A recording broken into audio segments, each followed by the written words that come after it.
Bonjour les amis, j'espère que vous vous portez bien, que le confinement n'est pas trop long, que vous arrivez à trouver des activités qui puissent vous nourrir, vous enrichir et vous faire passer le temps qui vous manquait peut-être avant. Voilà, je vous fais cette vidéo pour vous donner de mes nouvelles car voilà, j'ai chopé le virus. Euh, Ça fait maintenant 15 jours, j'en sors tout juste. Euh, donc je vous rassure, je n'ai pas eu de complications respiratoires, donc je ne suis pas parti à l'hôpital. Je n'ai pas eu besoin d'assistance respiratoire. J'ai eu ce que l'on appelle la forme bénigne de la maladie. Mais pour vous dire que cette forme bénigne,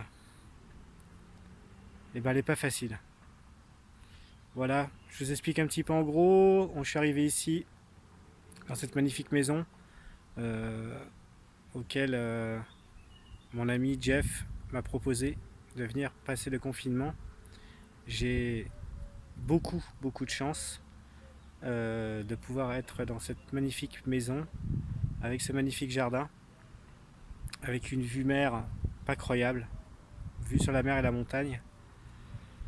Bref, donc nous sommes arrivés ici, le jardin était en friche, on a eu beaucoup de boulot. J'étais très enthousiaste de pouvoir reprendre contact justement avec la nature, avec l'élémentaire qui me manquait beaucoup. J'ai appris des choses sur le jardinage, sur la nature, sur les arbres, sur tout un tas de choses. Et au bout de 3 jours, j'ai eu une grosse fatigue. Une grosse fatigue et j'ai dormi pendant 3 jours. Donc je me suis dit tiens, je me suis trop donné sur le jardinage. Effectivement, c'est pas quelque chose que j'ai l'habitude. Moi, j'ai plus l'habitude de tenir des ciseaux plutôt que des sécateurs, des tondeuses ou des choses comme ça. Et donc j'ai dormi pendant 3 jours et bizarrement sans symptômes particuliers, juste de la fatigue.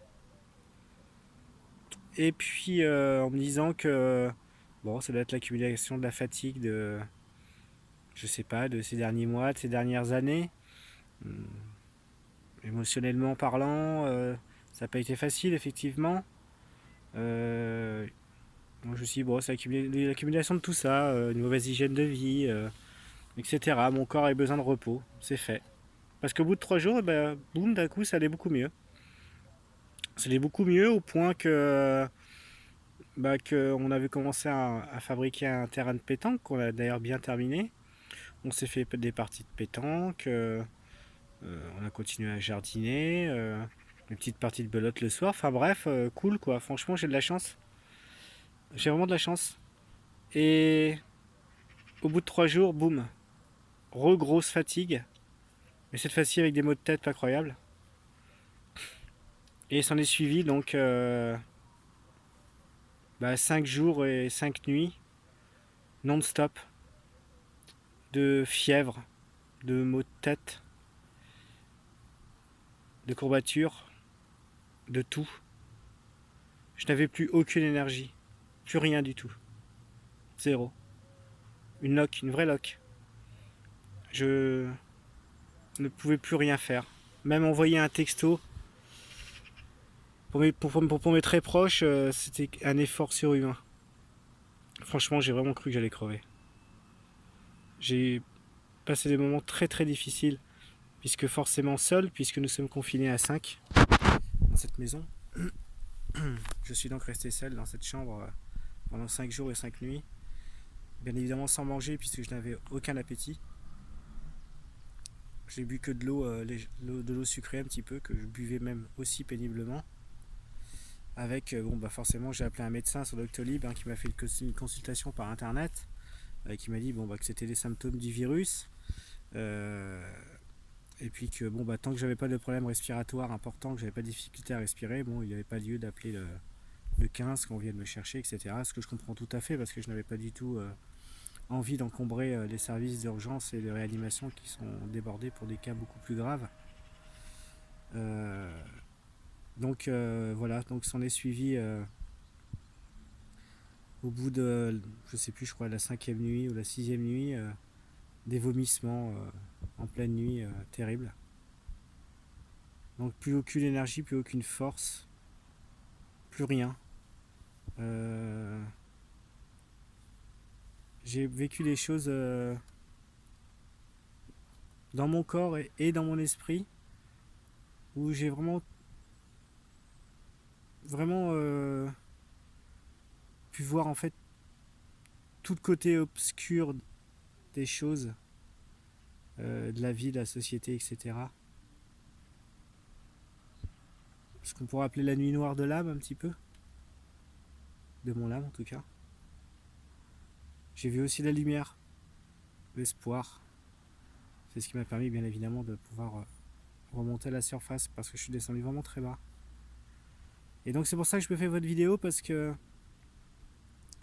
à vous tous à qui je vais l'envoyer, je voulais vous dire sincèrement que si vous êtes sur mon chemin, si vous êtes passé sur mon chemin, c'est qu'on a forcément quelque chose à échanger. J'ai quelque chose à vous transmettre et vous avez quelque chose à me transmettre. Et je voulais vous dire que à chacun de vous, chaque moment que j'ai passé avec vous, je les ai passés de façon intense. Et que je veux dire que je vous aime. Je vous aime sincèrement de tout mon cœur.